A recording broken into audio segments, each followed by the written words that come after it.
My accountant husband was secretly moving hundreds of thousands of dollars. The reason why made me question everything. 3 days ago, I found a phone hidden in my husband's gym bag, not his regular phone, a second one. My hands were shaking as I turned it on, expecting to find messages from another woman. What I actually found was so much stranger that I honestly wish it had been an affair, because now I don't know if I'm married to a hero or if I should be terrified. My husband Mark and I have been married for 6 years. He's an accountant, boring job, predictable schedule, comes home at 6:15 every night like clockwork. The most exciting thing about him is that he sometimes puts hot sauce on his pizza, or so I thought. Last Tuesday, I was looking for his gym membership card because mine had expired. I unzipped the small pocket of his bag and felt something hard. I pulled out this cheap flip phone, the kind you see in movies when someone's doing something shady. My heart dropped. Every Reddit story I'd ever read flashed through my mind. This was it, the evidence. But when I powered it on, there were no romantic messages, no flirty texts. Instead, there were dozens of conversations with people I'd never heard of. Thank you so much. You saved my daughter's life. I don't know how to repay you. The surgery went well. She's going to make it. I sat on our bedroom floor, scrolling through message after message. My husband, my boring accountant husband, was apparently, what, saving people's lives?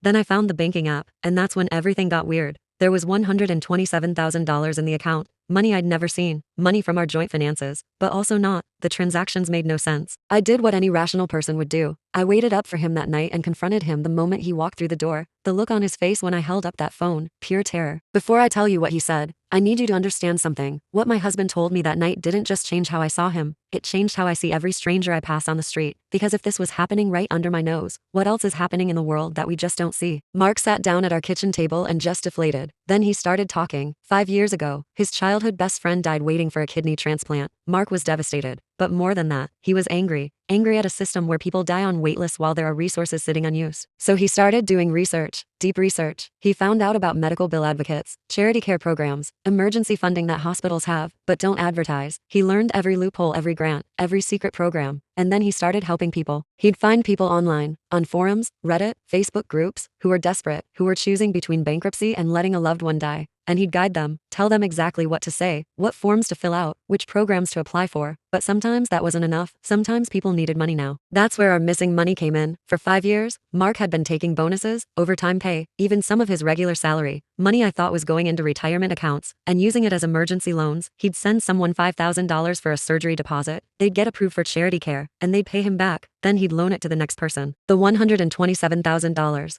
That was the rolling fund, money that had been paid back and loaned out probably 100 times over. I didn't know whether to kiss him or kill him. But here's the thing that really messed me up. He made me promise not to tell anyone, not my mom, not our friends, nobody. And his reason why actually made sense in the most heartbreaking way possible. He said if people knew he was doing this, two things would happen. First, he'd get overwhelmed with requests he couldn't fulfill, and he'd have to start saying no to people who were dying. Second, and this is what got me, the people he was helping would feel ashamed. When people think they're getting help from a charity or a program, they can accept it, he told me. When they know it's just some random accountant's personal money, they feel like beggars. They can't live with that. Some of them wouldn't even take the help. So he had to stay invisible. This secret phone, this secret account, this whole secret life, it was all so people could maintain their dignity while he helped save them. I made him show me everything, every spreadsheet, every message, every person he'd helped. And I'm not exaggerating when I say my husband has helped save or drastically improve at least 50 lives, 50 people who might have died or been destroyed financially. We talked for hours. I told him I understood why he did it, but that we're supposed to be partners, that this affected our future, our potential kids' futures. He cried and said he knew, but that he couldn't watch people die when he had the power to help. We came to a compromise. He could continue, but with a cap.